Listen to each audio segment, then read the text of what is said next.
Hello students, ഇത് നമ്മുടെ first ഒരു ഇൻട്രൊഡക്ഷൻ ആയിട്ടുള്ള ക്ലാസ് തുടങ്ങുന്നതിന് മുന്നേ ഒരു ഇൻട്രൊഡക്ഷൻ ആയിട്ട് തുടങ്ങുകയാണ്. അപ്പോൾ ഇൻട്രൊഡക്ഷൻ ഒരു ക്ലാസ് എന്ന് പറയുമ്പോൾ നമുക്ക് എന്തിനാണ് ഈ വാട്സപ്പ് ഗ്രൂപ്പ് തുടങ്ങിയത്, നമ്മൾ ഈ സ്പോക്കൺ ഇംഗ്ലീഷ് ആൻഡ് ഗ്രാമർ എന്ന പേരിൽ നമുക്ക് ഈ വാട്സപ്പ് ഗ്രൂപ്പ് തുടങ്ങിയത് കാരണം നമുക്ക് ഇംഗ്ലീഷ് പഠിക്കാൻ കണക്കില്ലാത്ത പുസ്തകങ്ങളും ഫോർമുലകളും ഉണ്ട്, നമ്മുടെ പുസ്തക വിപണിയിലുണ്ട്. ആവശ്യത്തിന് നമുക്ക് ഇംഗ്ലീഷ് സെൽഫായിട്ട് പഠിക്കാം. പിന്നെ എന്തുകൊണ്ടാണ് ഒരു ട്രെയിനർ വേണം, അല്ലെങ്കിൽ നമ്മൾ ഏത് ലെവലാണെങ്കിലും എത്ര ഉയർന്ന ലെവലിൽ ഇപ്പോൾ ജോലിയിലാണെങ്കിലും പഠിക്കുകയാണെങ്കിലും തന്നെ നമുക്ക് ഇംഗ്ലീഷ് കൈകാര്യം ചെയ്യുമ്പോൾ, കമ്മ്യൂണിക്കേഷൻ ചെയ്യുമ്പോൾ നമുക്ക് പല മിസ്റ്റേക്സും വരാറുണ്ട്. അപ്പോൾ അങ്ങനത്തെ മിസ്റ്റേക്സ് വരുമ്പോൾ ഒന്നുകിൽ നമ്മൾ പഠിക്കുമ്പോൾ നമുക്ക് എഴുതുകൊണ്ടിരിക്കുമ്പോൾ ഗ്രാമറിൽ മിസ്റ്റേക്ക്, സംസാരിക്കുമ്പോഴാണെങ്കിൽ ഫ്ലുവൻസിയിൽ വരുന്ന അപാകതകൾ, ഫ്ലുവൻസി കിട്ടാതെ വരുന്നത്, അല്ലെങ്കിൽ ആക്സെന്റ് കൊണ്ട് നമുക്ക് പ്രൊണൗൺസിയേഷൻ എങ്ങനെയാണെന്നൊരു കൺഫ്യൂഷൻ, അല്ലെങ്കിൽ സ്പെല്ലിംഗ് എങ്ങനെയാണ് കൺഫ്യൂഷൻ, അങ്ങനെ കുറേ മിസ്റ്റേക്സുകളും സംശയങ്ങളും ഡൗട്ട്സും വരാറുണ്ട്. അതുകൊണ്ട് അത്തരത്തിലുള്ള ഡൗട്ട്സ് തീർക്കണമെങ്കിൽ നമുക്ക് ഒരു പേഴ്സണൽ ട്രെയിനിങ് ആവശ്യമാണ്. ഇപ്പോൾ നിങ്ങൾ ഇംഗ്ലീഷ് പഠിക്കാൻ താല്പര്യം പ്രകടിച്ച് വന്നവരാണ്, അതേപോലെ തന്നെയാണ് ഞാനും. എനിക്കും ഒരുപാട് മിസ്റ്റേക്സുകൾ വരും. അപ്പോൾ നിങ്ങളുടെ അടുത്തുനിന്നും കുറേ അറിവുകൾ കിട്ടും. പക്ഷെ ഞാൻ എനിക്കറിയാവുന്ന കാര്യങ്ങൾ നിങ്ങൾക്ക് പറഞ്ഞു തരികയാണ്. അപ്പോൾ ഒരു ഇൻട്രൊഡക്ഷൻ വീഡിയോ എന്നുള്ള നിലയിലാണ് ഞാൻ ചെയ്യുന്നത്. ഇപ്പോൾ പല സ്റ്റുഡൻസും അവർ ഓൺലൈനിലാണ് ഇപ്പോൾ എല്ലാതും ചെയ്യുന്നത്. പുറത്ത് പോയി പഠിക്കാനുള്ള അവസരങ്ങളൊന്നുമില്ല. അപ്പോൾ ഇങ്ങനത്തെ ഒരു വാട്സപ്പ് ഗ്രൂപ്പ് വളരെ ഉപകാരപ്രദമാകുമെന്ന് വിശ്വസിക്കുന്നു. Let's hope for the best. അപ്പോൾ നമുക്ക് ഈ spoken English and grammar WhatsApp ഗ്രൂപ്പിന്റെ ഇമ്പോർട്ടൻസ് അല്ലെങ്കിൽ പർപ്പസ് എന്താണെന്ന് മനസ്സിലായി. പിന്നെ നമുക്ക് ഏതൊരു കാര്യം നമ്മൾ ചെയ്യുമ്പോഴും ഏത് കാര്യം നമ്മൾ പഠിക്കുമ്പോഴും അതിൻ്റെ ഒരു ലക്ഷ്യം വേണം. ഈ കോഴ്സ് പഠിക്കുന്നതിന് നമുക്ക് എന്താണ് ഒരു ലക്ഷ്യം? ഞങ്ങൾ ഇംഗ്ലീഷ് എന്ന സുന്ദരമായ ഭാഷ സ്വായത്തമാക്കുകയാണ്, അല്ലെങ്കിൽ ഈ ഭാഷ നന്നായി സംസാരിക്കാനും എഴുതാനും ഞങ്ങൾക്ക് കഴിയണം എന്നൊരു കോൺഫിഡൻസ്, ഞങ്ങൾക്ക് കഴിയണം എന്നുള്ളൊരു കോൺഫിഡൻസ് മനസ്സിൽ വേണം, അല്ലെങ്കിൽ ഒരു ലക്ഷ്യബോധം മനസ്സിൽ വേണം. പഠിക്കാൻ തുടങ്ങുന്നതിന് മുമ്പായിട്ട് നിങ്ങൾ സ്വയം തയ്യാറാവണം. അല്ലാതെ മറ്റുള്ളവരുടെ നിർബന്ധത്തിന്, അല്ലെങ്കിൽ രക്ഷിതാക്കളുടെ നിർബന്ധത്തിന്, അല്ലെങ്കിൽ മുതിർന്നവരുടെ ആരുടെയെങ്കിലും നിർബന്ധത്തിന് വഴങ്ങിയിട്ട് പഠിക്കാൻ തുടങ്ങുമ്പോൾ നമുക്ക് സ്വയം ഇൻട്രസ്റ്റ് ഇല്ലാത്ത കാര്യമാണ്. അപ്പോൾ പഠിക്കാൻ വഴിയിൽ വെച്ച് എന്തായാലും മുടങ്ങും. അപ്പോൾ തുടങ്ങുമ്പോൾ സ്വയം തയ്യാറാവണം. സെൽഫ് പ്രിപ്പറേഷൻ, സെൽഫായിട്ട് be prepared for studying this spoken English class. So നിങ്ങൾ ഈ കോഴ്സിലൂടെ എന്തുകൊണ്ട് ഇംഗ്ലീഷിൽ ആശയവിനിമയം കഴിവ് നേടാൻ ആഗ്രഹിക്കുന്നു എന്ന് നിങ്ങളുടെ മനസ്സിൽ നിങ്ങൾ ചോദിക്കണം. Why do you need to communicate in English? Why do you need to be able to communicate with English language? പലർക്കും പല കാരണങ്ങളുണ്ടാവാം. ചിലവർക്ക് നാട്ടിലോ വിദേശത്തോ നല്ല ജോലി ലഭിക്കുമെന്ന പ്രതീക്ഷയിലേക്ക്. ഇപ്പോൾ ഈ ഗ്രൂപ്പിൽ സ്റ്റുഡൻസ് ആണ് കൂടുതലുള്ളത്. അവർക്ക് ജോലി ചെയ്യണമെങ്കിൽ വിദേശത്താണെങ്കിലും നാട്ടിലാണെങ്കിലൊക്കെ ജോലി സ്ഥലങ്ങളിൽ അവർക്ക് ഇപ്പോൾ for example IT professionals, medical professionals, എല്ലാ പ്രൊഫഷണൽസിനും അവരുടെ കൊളീഗസുമായിട്ട് കമ്മ്യൂണിക്കേറ്റ് ചെയ്യാൻ ഇപ്പോൾ ഇംഗ്ലീഷ് ആവശ്യമാണ്. കോമൺ ലാംഗ്വേജ് ആയിട്ട് അവർക്ക് യൂസ് ചെയ്യാൻ. അപ്പോൾ ഇംഗ്ലീഷ് സാഹിത്യം എന്ന് പറയുന്ന ഇംഗ്ലീഷ് ലിറ്ററേച്ചറിൽ കുറേ പുസ്തകങ്ങളും അല്ലെങ്കിൽ ഇന്റർനെറ്റിലൂടെ ആസ്വദിക്കാൻ സാധിക്കുന്നതായിട്ടുള്ള കുറേ കാര്യങ്ങളും നമുക്ക് ഇപ്പോൾ നമ്മുടെ വിരൽത്തുമ്പിലുണ്ട്. എന്തായിരുന്നാലും ഒരു ലക്ഷ്യം മുന്നിൽ നമുക്ക് കണ്ടുകൊണ്ടായിരിക്കണം ഈ പഠനം നമ്മൾ ആരംഭിക്കേണ്ടത്.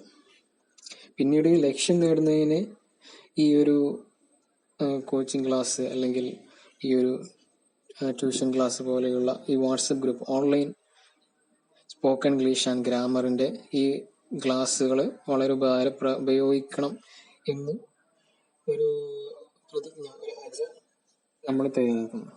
ഓരോരുത്തരുടെയും കഴിവും ഒഴിവും പരിസ്ഥിതിയും അനുസരിച്ചിട്ടായിരിക്കണം ലക്ഷ്യം നേടുക. ആദ്യം ഞാൻ പറഞ്ഞ പോലെ സാവധാനം തുടങ്ങണം, സ്ലോലി ആയിട്ട്. സ്റ്റെപ്പായിട്ട് അങ്ങനെ ഒരു ക്രമമായിരിക്കും. പക്ഷെ ഒരു ക്രമമായിട്ട് തുടങ്ങണം. ചെറിയ കുട്ടികൾ ഭാഷ പഠിക്കുന്നത് പോലെ തുടങ്ങുക.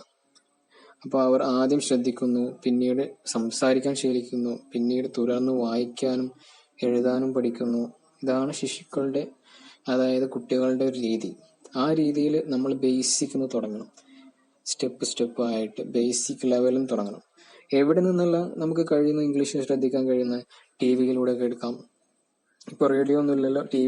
കൂടുതൽ എല്ലാ വീട്ടിലും TV, പിന്നെ എല്ലാവരും ഫോണിലാണ് ഉപയോഗിക്കുന്നത്. ഫോണിൽ കൂടുതലും നമ്മൾ ഇംഗ്ലീഷ് യൂട്യൂബ് കാണുമ്പോൾ ഇംഗ്ലീഷ് സംബന്ധമായിട്ടുള്ള ചാനൽസ് കാണുക, ഇംഗ്ലീഷ് റിലേറ്റഡ് ആയിട്ടുള്ള, പിന്നെ പോസ്റ്ററുകൾ, നോട്ടീസുകൾ, മറ്റു മേഖലകൾ, ക്ലാസ്സിന് പുറത്തും ക്ലാസ്സിനകത്തും അവസരങ്ങൾ കിട്ടുമ്പോഴും അല്ലെങ്കിൽ അവസരങ്ങൾ സൃഷ്ടിച്ചും ഈ ഭാഷയിൽ നമ്മൾ സംസാരിക്കുക, ഇംഗ്ലീഷിൽ. അല്ലെങ്കിൽ സംഭാഷണങ്ങൾ പ്രാക്ടീസ് ചെയ്യുക. വീട്ടിൽ നിന്നാണെങ്കിലും ഫ്രണ്ട്സിന്റെ കൂടെ ആണെങ്കിലും നമുക്ക് കുറച്ചു നേരം ഇംഗ്ലീഷിൽ സംസാരിക്കാം, അല്ലെങ്കിൽ ഒരു ദിവസം ഇംഗ്ലീഷ് സംസാരിക്കാം. അതിനൊക്കെ മാറ്റി വെക്കുക. അല്ലെങ്കിൽ പാരൻസ് വീട്ടിൽ നമുക്ക് ഒരു ടൈമിൽ ഒരു ദിവസം അല്ലെങ്കിൽ കൂടുതൽ നേരം സംസാരിക്കുമ്പോൾ ഇംഗ്ലീഷിൽ സംസാരിച്ചു നോക്കുക. അങ്ങനെ പ്രാക്ടീസ് ചെയ്യാം. അതിനൊന്നും മടി കാണിക്കേണ്ട ആവശ്യമില്ല. അപ്പോൾ 1-ാം അധ്യായം മുതൽ ഞാൻ ഫസ്റ്റ് ചാപ്റ്റർ മുതൽ തുടങ്ങുമ്പോൾ നിങ്ങൾ എല്ലാവരും ശ്രദ്ധിച്ചിരിക്കണം. അത് നോട്ടുകൾ തയ്യാറാക്കണം. എൻ്റെ കൂടെ നോട്ടുകൾ തയ്യാറാക്കണം. അല്ലെങ്കിൽ ക്ലാസ് കഴിഞ്ഞ് കേട്ടിട്ട് നമുക്ക് മനസ്സിലായ കാര്യങ്ങളൊന്ന് നോട്ടായിട്ട് നമ്മൾ കീ നോട്ട്സ് ആയിട്ടോ അല്ലെങ്കിൽ നോട്ടായിട്ടോ എഴുതി വെക്കുക. ആദ്യം ഇംഗ്ലീഷ് 4 അക്ഷരമാല തൊട്ട് തുടങ്ങാൻ വേണമെങ്കിൽ. കാരണം അതുപോലും അറിയാത്ത കുറെ ആളുകളുണ്ട്. പക്ഷെ ഇത് 5-ാം ക്ലാസ് മുതൽ പിന്നെ +2 വരെ അതിന് മുകളിലോട്ടൊക്കെ ABCD അക്ഷരമാലകൾ 24 അക്ഷരമാലകളും അറിയാവുന്നതാണ്. അപ്പൊ പലരും മറന്നു പോയിട്ടായിരിക്കും, പല തവണ എഴുതി പഠിക്കണം. അതൊന്നും മറന്നു പോവാൻ പാടില്ല. ആദ്യം സ്വല്പം ഗ്രാമർ മനസ്സിലാക്കുക. പലർക്കും ഗ്രാമർ ബോറിംഗ് ആയിരിക്കും, പേടിയായിരിക്കും. അതുകൊണ്ട് നമ്മൾ അത് വിട്ടുകളയാൻ പാടില്ല. ഗ്രാമർ അത്യാവശ്യമാണ്. പക്ഷെ സ്പോക്കൺ ഇംഗ്ലീഷ് അല്ലെങ്കിൽ കമ്മ്യൂണിക്കേഷൻ ലെവലിൽ സ്കില്ല് ഡെവലപ്പ് ചെയ്യാൻ ഗ്രാമറിന് വലിയ ഇമ്പോർട്ടൻസ് ഇല്ല. പക്ഷെ നമ്മൾ എഴുതുന്ന കാര്യങ്ങൾ എഴുതാനും വായിക്കാനും ഒക്കെ ഗ്രാമർ ആവശ്യമാണ്. ഓരോ ഇനത്തിനും കൊടുത്ത അഭ്യാസങ്ങൾ, അതായത് നമ്മൾ ഒരു ചാപ്റ്റർ കഴിഞ്ഞാൽ, ഒരു ടോപ്പിക് കഴിഞ്ഞാൽ അതിന് താഴെ ഒരു വർക്ക്ഷീറ്റ് തരും. ആ വർക്ക്ഷീറ്റ് ആ ദിവസം തന്നെ അല്ലെങ്കിൽ അടുത്ത വെള്ളിയാഴ്ച വരെ, അടുത്ത ക്ലാസ് തുടങ്ങുന്നതിന് മുന്നായിട്ട്, അടുത്ത ക്ലാസ് എന്ന് പറയുന്നത് ശനിയാഴ്ച, അടുത്ത ആഴ്ചയിലെ അടുത്ത ശനിയാഴ്ച തുടങ്ങുന്നതിന് മുന്നത്തെ ദിവസം വെള്ളിയാഴ്ച വരെ ആ വർക്ക്ഷീറ്റ് കംപ്ലീറ്റ് ആക്കാനുള്ള ടൈമുണ്ട്. അപ്പോൾ അതിനുള്ളിൽ ചെയ്തു തീർക്കുക. കൂടുതൽ വർക്ക്ഷീറ്റുകൾ സ്വയം ചെയ്യുക. അതേപോലെയുള്ളത് കൂടുതൽ ബുക്സ് എന്നോ അല്ലെങ്കിൽ ഇന്റർനെറ്റ് വഴിയോ കിട്ടുകയാണെങ്കിൽ കൂടുതൽ ചെയ്ത് ശ്രമിക്കുക. സംസാര ഭാഷ അഭ്യസിക്കുന്നതിന് വിവിധ സാഹചര്യങ്ങളിലെ സംഭാഷണങ്ങൾ ചെയ്തു പഠിക്കുക. അങ്ങനെ ആശയത്തിന്റെ മറ്റൊരു മാർഗമായ സെമിനാറുകള്, ഡിസ്കഷൻസ്, പിന്നെ പൊതുപ്രസംഗങ്ങള്, സ്പീച്ചസ്, ഇംഗ്ലീഷിലെ സ്പീച്ചസ്, ഫേമസ് ആയിട്ടുള്ള ആളുകളുടെ മാർട്ടിൻ ലൂതർ കിങ് പോലെയുള്ള ഫേമസ് സ്പീച്ചസ് നമുക്ക് സ്കൂൾ ക്ലാസ്സുകളിൽ തന്നെ പഠിക്കാനുണ്ട്. അതൊക്കെ നമുക്ക് പഠിക്കാനാണ്. പിന്നെ നമ്മൾ ഈ സ്പോക്കൺ ഇംഗ്ലീഷ് എന്താണ് എന്ന് മനസ്സിലായില്ലേ? എന്താണ് സ്പോക്കൺ ഇംഗ്ലീഷ് എന്നൊക്കെ അറിയില്ലേ?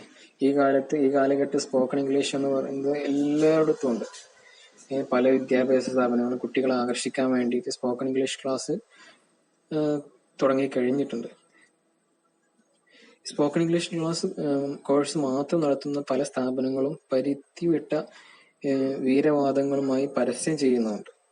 കുറെ ആളുകൾ സ്പോക്കൺ ഇംഗ്ലീഷ് പരസ്യം ചെയ്ത് അവരുടെ അഡ്വർടൈസ്മെന്റ് ആയി ഇത്ര ദിവസം കൊണ്ട് വളരെ കുറഞ്ഞ മണിക്കൂറുകൾ കൊണ്ട് പഠിപ്പിച്ചു തരാന്നൊക്കെ പറയുന്നത്. അങ്ങനെ ഒരിക്കലും കഴിയില്ല. എന്തായാലും ബേസിക് ലെവലിൽ തുടങ്ങിയിട്ട് ഹയർ ലെവൽസ് വരെ എത്താൻ ഒരുപാട് കഷ്ടപ്പാടുകളുണ്ട്. നമുക്ക് ഇംഗ്ലീഷ് സംസാരിക്കുമ്പോൾ ഫ്ലൂവൻസി കിട്ടാൻ ഒരുപാട് പ്രാക്ടീസിലൂടെ മാത്രമല്ല, അത് മണിക്കൂറുകൾ കൊണ്ട് സാധിക്കുന്ന ഒരു കാര്യമല്ല. ഏത് കാര്യമാണെങ്കിലും അതിന് ഷോർട്ട് കട്ട്സ് ഇല്ല.